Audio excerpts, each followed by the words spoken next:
하나님을 찬양합시다 하는 내용이죠.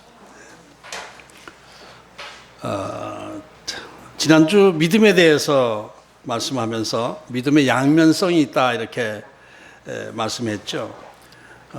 믿으면서도 믿는 것 같으면서 믿지 못할 때가 있고 믿지 못하는 것 같은데 어디 내 깊은 곳에서 또 믿음이 솟아나는 그런 경우가 있다 이렇게 말씀했습니다.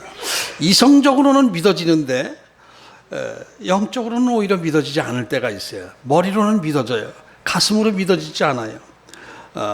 그런데 머리로는 또 안 믿어져요. 머리로는 안 믿어져요. 그게 말이 돼? 그런데 가슴 속에서 이렇게 깊은 곳에서 왠지 모르게 이렇게 기쁨과 감사가 생기면서 믿음이 이렇게 확 솟아오를 때가 있고 합니다. 이런 것들이 믿음의 신비인데 왜 이런 현상이 생기는가? 믿음에도 종류가 있기 때문에 그래. 믿음에도 내 믿음이 있고 하나님이 주시는 믿음이 있어요. 이성적인 믿음이 있고 감성적인 믿음이 있고 영적인 믿음이 있고 그렇습니다. 내가 이제 감성적인 것이나 이성적인 것은 내가 나를 믿는 나의 믿음이에요. 자기를 믿는 거예요. 하나님을 믿는다고 하면서 자기 안에서 하나님을 믿는 거예요. 자기를 믿으면서 하나님을 곁다리로 이렇게 이용하는 믿음, 이런 것들이 있어요. 그래서 이 내 믿음과 하나님이 주시는 믿음, 이것이 내 안에 같이 공존하거든요. 믿음이 있다, 구원을 받았다 하는 우리들에게도 내 믿음과 하나님이 주시는 믿음이 같이 공존해요. 이것이 이 두 가지가 다 같이 섞여서 돌아가요. 어떤 때는 내 믿음, 내 믿음으로 믿을 때가 있고, 어떤 때는 또 하나님이 주시는 믿음이 부어질 때도 있고. 근데 내 믿음에는, 내 확신에는 성령의 역사가 나타나지 않고 하나님이 주시는 믿음에는 성령의 역사가 나타납니다.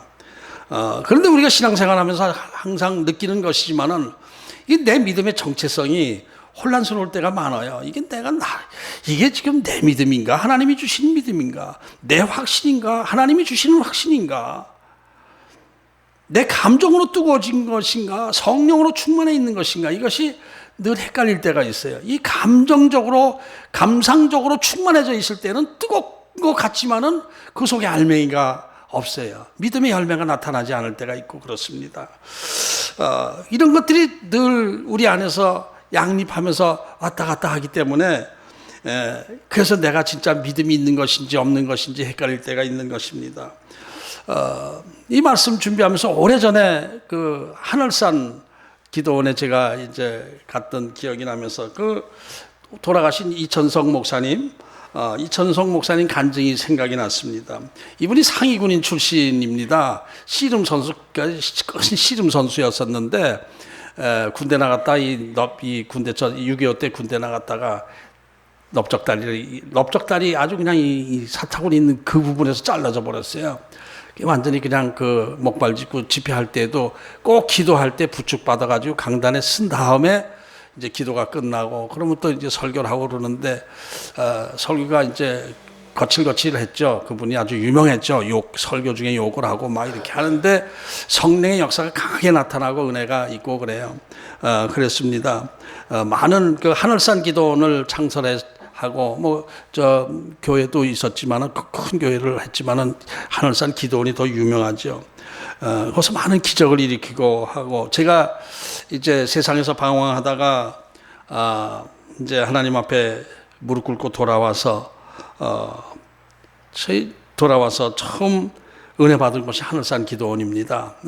오살리 기도원에 가서 한 달간 이리저리 금식하면서 있다가 뭔가 좀 흡족하지 않은 부분이 있는데 누가 하늘산 기도원을 소개해줘서 그걸로 찾아가서 거기서 큰 은혜를 받았어요. 거기서 이천석 목사님의 설교도 은혜 받았지만은 병자들이 치료받고 특히 거기서는 방언 그냥 안수하면서 방언이 터지고 이렇게 하는 같은 이게 신비스러운 영적 현상들을 많이 보면서 영의 세계의 그 신비스러움을 경험하게 되고 그때 금식 기도 중에 하나님께서 나에게 그 회개의 영을 부어주셔서 떼굴떼굴 구르면서 눈물 콧물을 흘리면서 기도하게 하시고 거듭남의 체험을 거기서 허락해 주셨어요. 거기서 하늘산 기도원입니다. 이 이천석 목사님이 처음에 이제 상위군인으로 이제 전쟁에서 이제 부상을 당하고 다리가 잘라지고 상위군인에서 그 상위군인들 모임 조작의 회장이 돼가지고 아주 정치적인 행동을 많이 하고 그랬다가 이제 하나님을 만나고 어려운 상황 속에 하나님을 만나고 40일간 금식 기도하고 은혜를 받고 충만해져 가지고 이제 나왔는데 나와서 알고 지내던 그 장성 한 분을 전도한다고 버스를 타고 초췌한 모습으로 버스를 타고 가는데 그 버스 저쪽에 어떤 아주머니가 아이를 얻고 대여섯 살 난 아이를 얻고 타는데 아이 다리가 덜렁덜렁 한쪽 다리가 뭐 살이 거의 없이 그냥 가느다란 다리가 덜렁덜렁하는 그런 것을 봤대요. 소아마비 환자죠. 그런가 보다 하고 앉아 있는데 그 아이를 자꾸 쳐다보게 되고 마음속으로 저 아이를 다리를 붙잡고 기도해 주라라는 하나님의 음성이 마음속 깊은 곳에 자꾸 들리더라는 거예요. 근데 이제 그런 마음이 한쪽으로 들지만은 깊은 곳에 그런 마음이 들리지만은 이성적인 생각으로 말도 안 되는 소리지. 이건 뭐, 그냥 가만히 있자. 그러고 있는데, 자꾸 또 잠시 후에 또 저 아이를 위해서 기도해 주라라는 하나님의 음성이 마음속에 또 들리더라는 거예요. 기도, 말도 안 되는 소리, 쓸데없는 생각이 있겠지. 뭐 이제 이러고 있는데, 얼마 후에 이제 그 아주머니가 아이를 얻고 내리려고 하더래요. 딱 내리려고 하는데 마지막 기회다. 빨리 다리를 붙잡고 기도해줘라. 이런 음성이 들려서 자기도 모르게 벌떡 일어나가지고 이 표를 내고 내리려고 하는 그 아주머니에 엎여 있는 아이 다리를 붙잡고 예수 그리스도 이름으로 고쳐질지어다 소리를 빡 질렀대요. 그랬더니 그 아주머니가 이 양반이 미쳤나 그러면서 딱 손을 치더래. 그래서 못 쫓겨서 그냥 자기 자리에 앉았는데 그 뒤로 이천석 목사님은 아주 유명한 부흥사가 되어서 전국을 다니면서 부흥회를 인도하고 있었는데 어느 날 어느 곳에 집회를 하고 있는데 맨 앞에 한 부인이 젊은이와 맨 앞에 앉아서 그렇게 은혜를 받더라는 거예요. 이 설교 끝나고 나서 많이 은혜를 받는구나 이렇게 생각을 하고 바로 앞에서 그랬으니까 이 설교가 끝나고 그 부인이 20몇 살 된 청년을 같이 오더니 목사님께 인사드리라고 해서 목사님 저 모르시죠? 예, 모르겠는데요. 한 20년 전에 불광동 근처 어디 버스간에서 목사님이 그 소아마비 걸린 어린아이 다리를 붙잡고 기도해 주신 적 생각나십니까? 그때 이제 처음 충만하게 은혜를 받고 막 이렇게 될 때라 기억을 하고 있었죠. 예, 기억이 나네요. 바로 그 소아마비에 걸렸던 아이가 이 청년이 되었습니다. 목사님이 기도해 주시고 난 이거 웬 미친 사람이 그러나 하고 생각을 했는데 아침에 자고 일어나 보니까 아이 다리가 힘이 조금씩 생기기 시작하고 조금 며칠 있더니 쩔뚝쩔뚝 일어나서 걷기 시작하고 그런 얼마 후에는 완전히 치료가 되어서 완전히 건강한 삶을 살았습니다. 목사님 너무너무 고맙습니다. 그래서 목사님 해서 많이 찾았다가 가까운 곳에서 목사님이 집회를 하신다고 해서 일부러 찾아뵙습니다. 하나님이 고쳐주셨군요. 하나님 앞에 감사드립시다. 이 아이를 지금 이 아이가 신학교 다니고 있습니다. 목사님 안수기도 해주세요. 그래서 안수기도 해줬다라는 그런 간증을 들었어요. 여기서 이천석 목사님이 이성적으로는 도저히 상식적으로 상상할 수 없는 그런 믿어지지 않는 상황이죠. 근데 마음속 깊이에서 하나님이 주신 믿음이 자꾸 주어져서 자기도 부끄럽고 좀 멋쩍었지만은 그냥 기도했는데 하나님이 주신 믿음으로 기적이 나타나는 것입니다. 이성적으로는 안 믿어져요. 도대체 그게 될 것 같지도 않아요. 근데 영적으로 하나님이 주시는 능력 안에서 기적이 나타나는 것이죠. 여기서 우리에게 그 영적인 믿음, 하나님이 주신 믿음과 내 생각, 내 믿음, 이성적인 믿음이 이렇게 좀 항상 이렇게 서로 따로 노는 것을 보게 됩니다. 그러니까 믿음에도 영에 속한 믿음이 있고 육에 속한 믿음이 있습니다. 영적인 믿음이 있고 육적인 믿음이 있단 말입니다. 근데 우리의 구원은 영적인 믿음 안에서 구원이 이루어지는 것이지, 그래서 내 믿음, 내 확신, 종교 생활적인 그 믿음에서는 하나님의 역사가 나타나지 않습니다. 구원에 이룰 수가 없는 것입니다.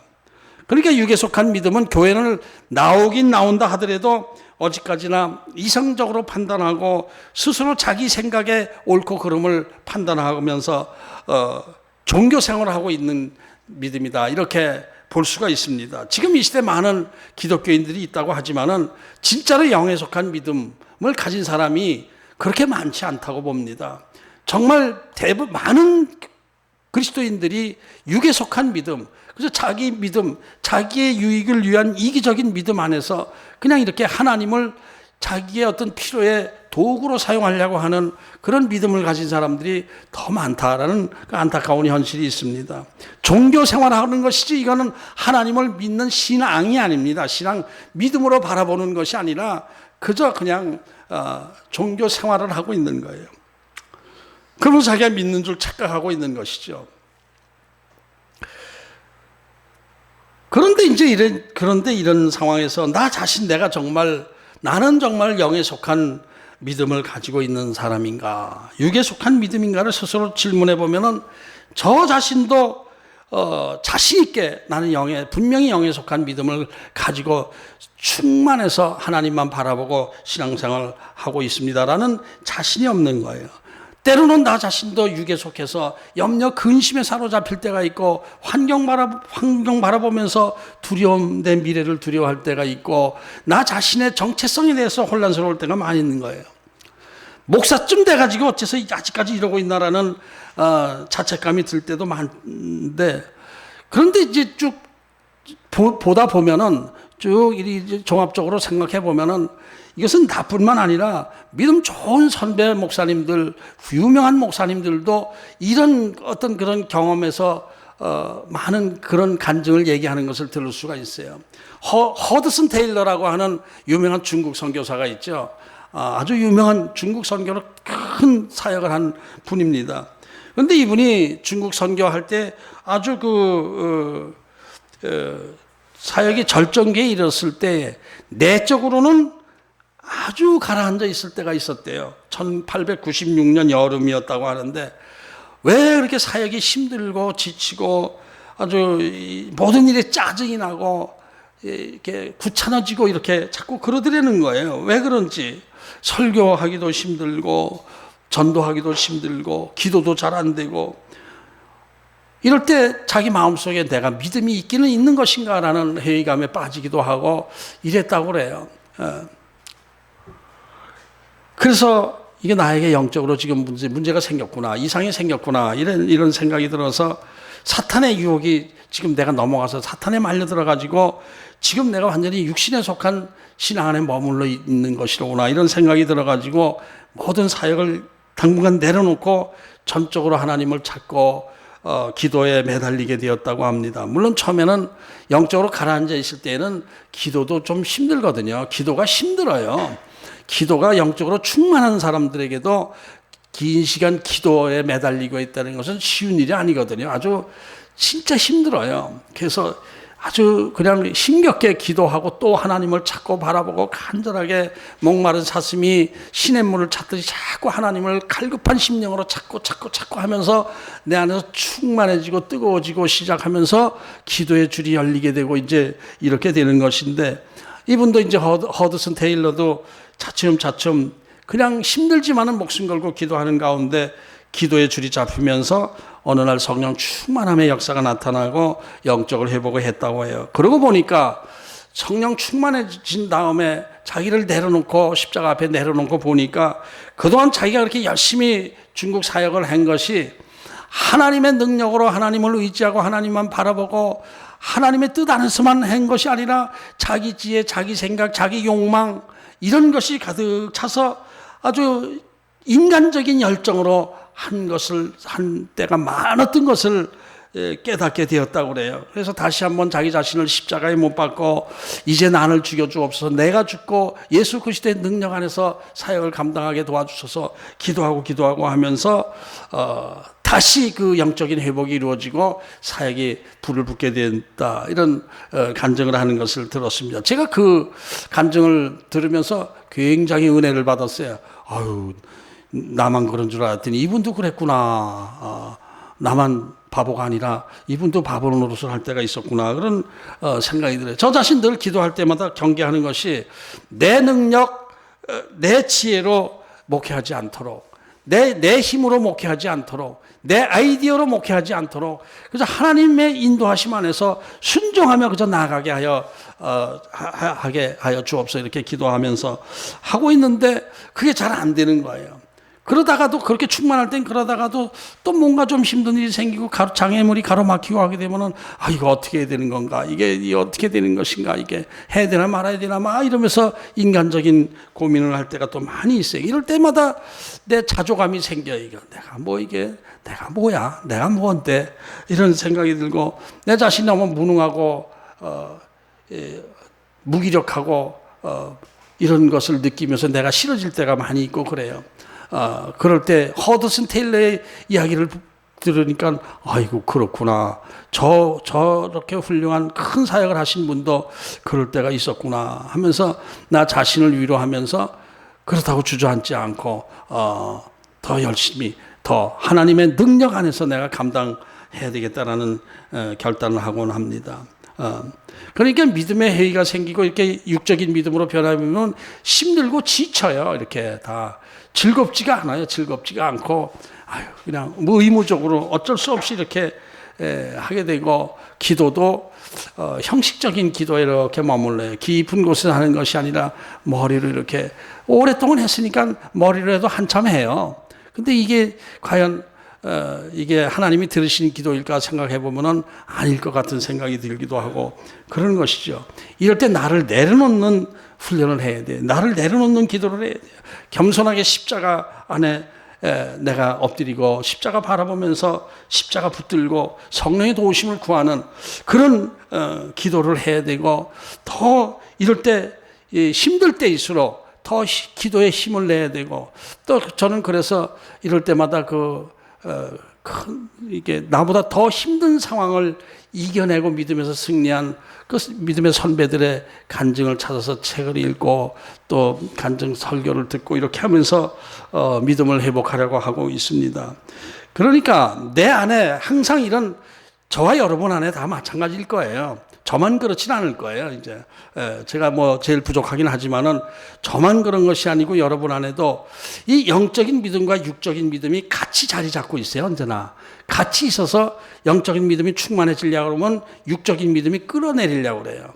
사탄이 끌어내리려고 그래요. 그때 육적인 믿음을 누르고 내쫓아버리고 육적인 믿음을 내쫓아버리고 영적인 믿음으로 충만해져야 되는데 많은 경우 이제 영적인 믿음이 충만해졌다가도 환경을 바라보면은 또 다시 자기가 또 육적인 신앙에 말려들 경우가 많이 있는 것이죠. 그게 마음속에 육신적인 생각 또 이게 인간적인 생각이 나면 사역이 힘들고 좀 두려움과 불안, 초조감이 생기고 할 때에는 바로 엎드려야 돼요. 바로 하나님 앞에 엎드려서 예수님 바라보고 십자가 바라보면서 자기 자신을 내려놓을 수 있어야 돼요. 자기를 죽여야 돼요. 내 자아가 자꾸 살아나기 때문에 하나님의 영이 이게 이제 자꾸 하나님의 영은 그저 우리가 내 자아가 살아서 이성으로 누르면은 그냥 가만히 계셔요. 그러니까 다시 가라앉게 되고 그렇게 한단 말이에요. 그래서 좀 힘들고 지쳤을 때에 제가 이렇게 좀 자주 생각하는 그런 것은 십자가를 바라보는 것이죠. 예수님이 그 고통, 십자가, 하나님이신 예수님이 나를 위해서 저렇게 십자가의 고통을 당하셨는데 나는 왜 이런 정도 가지고 자꾸 힘들다고 그러는가? 왜 이런 정도 가지고 자꾸 불안해하고 염려근심하고 있는 것인가? 맡기지 못하는가? 왜? 주님이 나를 위해서 준비하신 모든 것들이 있을 텐데 나는 왜 자꾸 나를 믿고 그러는가? 이런 것을 회개하면서 기도할 때에 영적인 회복이 이루어진 것을 저는 늘 자주 경험하고 있습니다. 오늘 본문에 이삭과 이스마엘 두 사람이 등장하고 있습니다. 이삭을 낳고 어느덧 한 3년이 지났어요. 옛날에는 젖을 떼는 것이 요새는 돌 좀 지나면 이유식 먹이고 이렇게 하지만은 옛날에는 서너 살까지 젖을 먹였어요. 저 어렸을 때 초등학교 1학년 때 집에 가서 엄마 젖 빠는 애들도 있었어요. 진짜 그래요. 그때 그랬어요. 먹을 게 없었으니까. 이유식 이런 것도 없고 그러니까. 그래서 젖이 나오든 안 나오든 엄마 젖 빠른 게 그 학교 다닐 때. 그래서 젖 일찍 끄는 애들은 이걸 자꾸 이렇게 엄지손가락 빠는 애들도 있었어요. 권사님도 그거 다 그런 경험이 있으시죠? 한 3살 때 젖을 끊었어요. 이게 젖을 끊는 날 큰 잔치를 벌이는 게 그 당시 관습이었습니다. 우리나라 돌잔치나 마찬가지죠. 돌 때까지 1년을 살아있으면은, 참 그 다행이다라고 해서 잔치를 여는 것인데,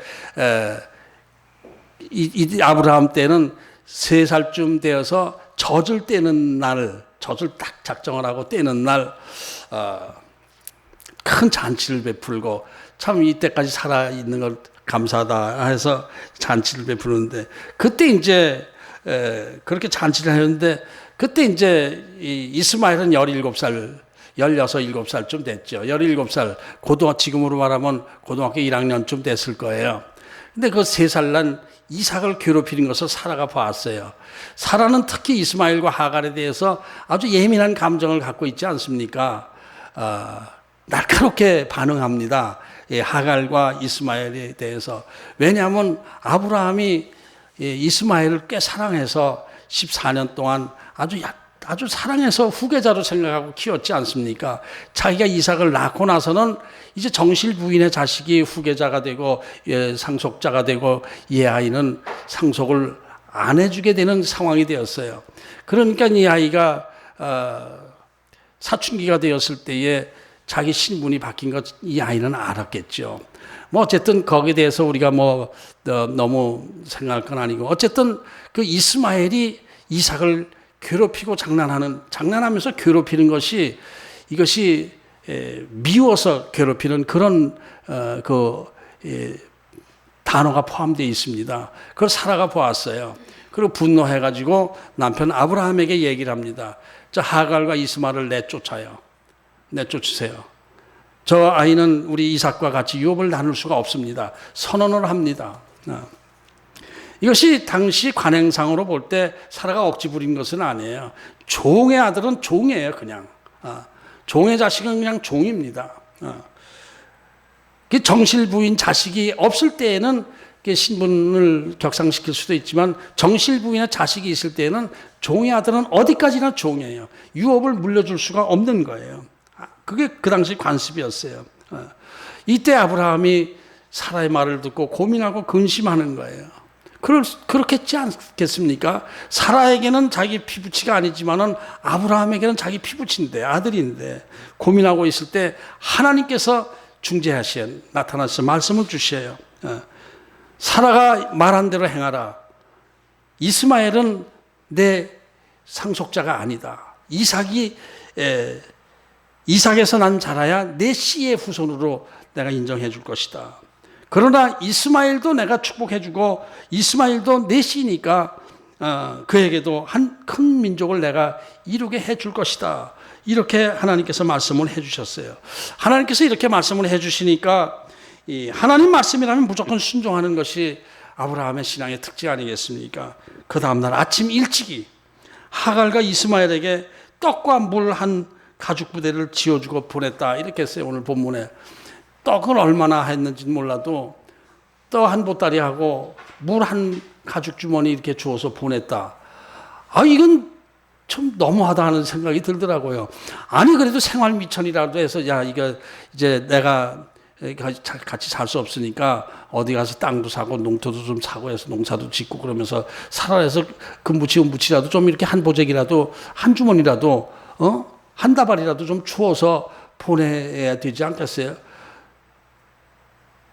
떡 한 보따리하고 물 한 가죽 부대, 이렇게 가죽 부대에 물을 담았으니까 요만큼 해서 내보낸 거예요. 이건 나는 아브라함이 너무했다라는 생각이 들어요. 그래도 그렇게 해서 자기 자식이고 자기 후처인데, 첩인데, 금부치 은부치라도 좀 해서 보내주지. 어떻게 떡 한 덩어리하고 물 한 가죽 부대만 줘서 보냈나. 이거 너무했다라는 답답함, 안타까운 마음이 들더라고요. 근데 여기서 더 이해할 수 없는 것은 하나님이에요, 하나님. 하나님의 뜻도 좀 이해하기가 좀 힘들어요. 하나님은 어쨌든 뭐 인간적인 생각으로 낳은 자식이라 하더라도 하나님의 계획 안에 다 있었던 거예요. 어차피 하나님이 아브라함을 통해서 많은 민족을 이루게 하시기 위한 하나님의 계획이 인간의 입장에서는 인간의 생각으로 육신적인 자식이라 하지만은 그러나 하나님이 그것도 이스마엘도 하나님의 창조 한 자식이거든요. 그런데 왜 이렇게 이삭과 이스마엘을 이렇게 딱딱 구분하는지 몰라요. 그렇다고 이스마엘을 완전히 내쫓고 뭐 버린 자식으로 생각하는 것이 아니라 계획을 갖고 있었어요. 큰 민족을 이루도록 계획을 갖고 있었어요. 이스마엘과 하갈도 축복해 주셨어요. 그러면서도 이삭과는 아주 그 뿌리에서부터 씨앗에서부터 분명한 차이를 두고 있단 말입니다. 첩의 자식, 종의 자식이라 하더라도 그래도 하나님마저 그렇게 자꾸 그렇게 구별하는 것이 좀 어딘가 이해가 되지 않아요. 축복해 주시면서 또 자꾸 구별하는 거예요. 이삭이 내 씨고 얘는 내 씨가 아니야. 이삭이 난 씨라야 내 씨라고 할 거야. 걔는 육신의 자식이고 이 이삭은 영의 자식이야. 약속의 자식이야. 이걸 자꾸 약속의 자식과 육신의 자식을 자꾸 구별하고 계시는 거예요. 하나님께서. 분명히 여기에는 뭔가 영적인 의미가 있지 않는가. 영적인 의미가 분명히 있을 거예요. 오늘 본문 말씀에 이 역사적 사건으로만 이렇게 보면은 그냥 그 인간의 가정의 한 삶의 한 부분 갈등하는 그런 모습으로밖에 보이지 않지만은 분명히 여긴 영적인 메시지가 있을 것이다. 이런 생각이 듭니다. 이 부분을 사도 바울이 영적으로 해석한 내용이 갈라디아서 4장에 나옵니다. 갈라디아서 4장 22절부터 31절까지 그 뭐 읽고 그 내용을 또 설명하기는 좀 시간이 그렇습니다. 여러분들 잠깐 이게 보시는 분은 보세요. 제가 간략하게 핵심적으로 설명을 해드리겠습니다. 오늘 본문에 있는 내용이 그대로 나와요. 갈라디아서 4장 22절부터 31절까지 그 내용이 그거예요. 사도 바울이 오늘 본문 사건을 영적으로 해석한 거예요. 아브라함에게 두 아들이 있는데 이삭은 약속의 자식이요 이스마엘은 육체를 따라 낳은 자식이다. 그런데 육체를 따라 낳은 자식이 이스마엘이 성령을 따라 낳은 이삭을 박해했다.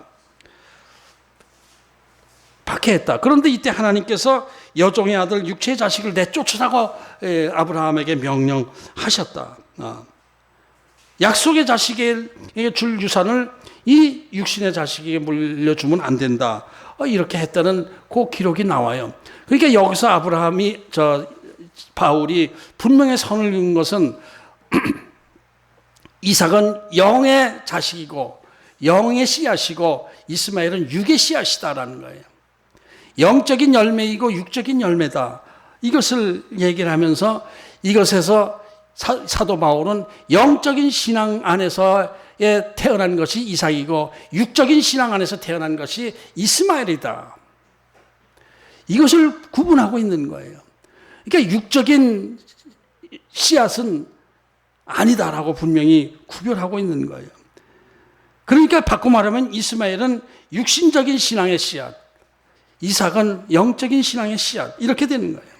육신적인 신앙과 영적인 신앙 아까 한참 얘기를 했지 않습니까? 항상 갈등할 수밖에 없습니다. 이렇게 육신적인 신앙과 영적인 신앙은 우리 안에서 자꾸 갈등을 해요. 믿어졌다가 안 믿어졌다가 말이 되나 이게 말도 안 되는 소리 하고 있네. 그러면서 이렇게 믿어지기도 하고 또 이성적으로는 믿음이 있지 했는데 영적으로는 또 안 믿어지기도 하고 자꾸 이렇게 갈등하게 되고 의심하게 되고 좌절하게 되고 하는 것이 영적인 신앙과 육신적인 신앙의 부딪힘이에요. 이 갈등이라는 단어를 여러분 아시죠?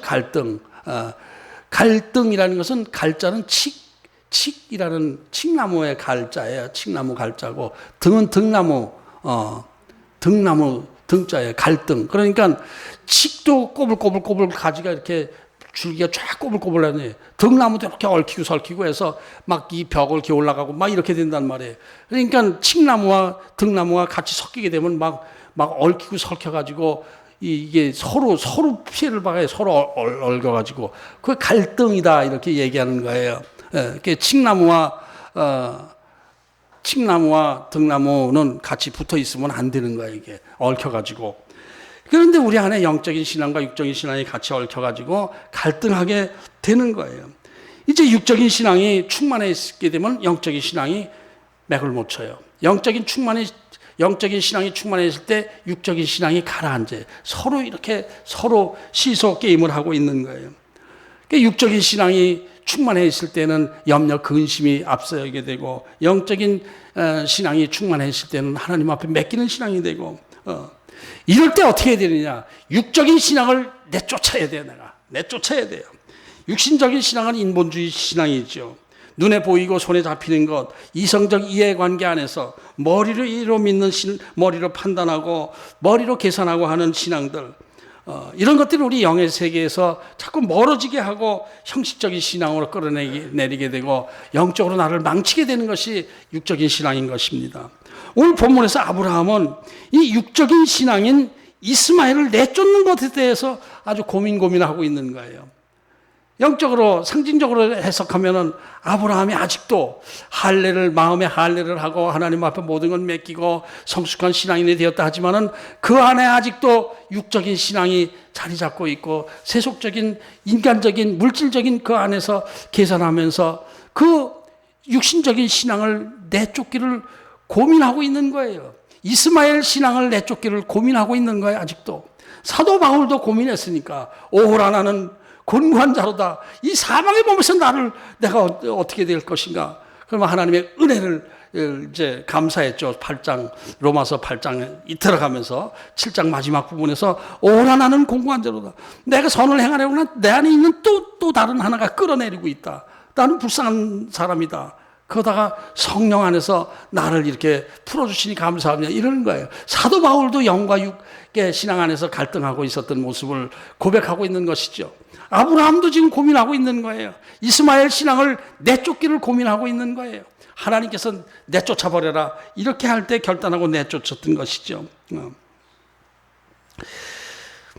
그러니까 이 물질적이고 육신적인 믿음의 씨앗은 자기 생각, 자기 능력을 의지하는 믿음의 씨앗입니다. 늘 그래요. 내 안에서 자꾸 내가 인간적인 생각을 하고 인간적인 욕심, 인간적인 집착, 이런 것들을 자꾸 내려놓지를 못하고 있다 보니까 근심, 염려, 근심이 생기는 거예요.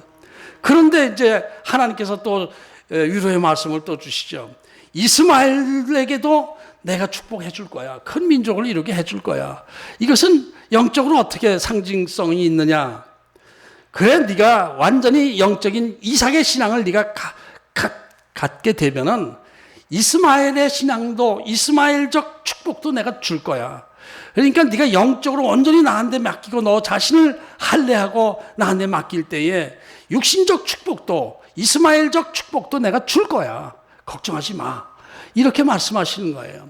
그러니까 하나님께서 오늘 우리에게 저와 여러분에게 주신 말씀은 완전히 나를 죽이고 내려놓고 영적인 신앙 안에 나만 붙들라. 너를 의지하지 말고 완전히 할례하고 나만 믿고 나만 신뢰하고 내 뜻에 따르기를 따르라. 그렇게 되면은 육신적인 축복도 내가 이스마엘에 주었던 육신적인 축복도 아울러 내가 줄 것이다 라는 메시지를 우리에게 주고 계신다. 이렇게 볼 수가 있습니다. 갈라디아서 5장 13절에서 사도 바울은 이렇게 말씀하고 있습니다. 형제들아 너희가 자유를 위하여 부르심을 입었으나 그러나 그 자유를 육체의 기회로 삼지 말고 오직 사랑으로 서로 종노하라. 자유를 위하여 부르심 받은 거예요. 자유를 위하여 부르심 받았다는 것은 사라를 통한 아들의 씨앗을 우리에게 주셨다는 거예요. 그러니까 그것을 육체적인 어떤 기회로 삼고 육체적 간구를만 할 것이 아니라 오직 사랑으로 종노릇하라. 그럴 때 다 너희들에게 왕의 축복을 줄 것이다. 이런 말씀을 한 것이죠.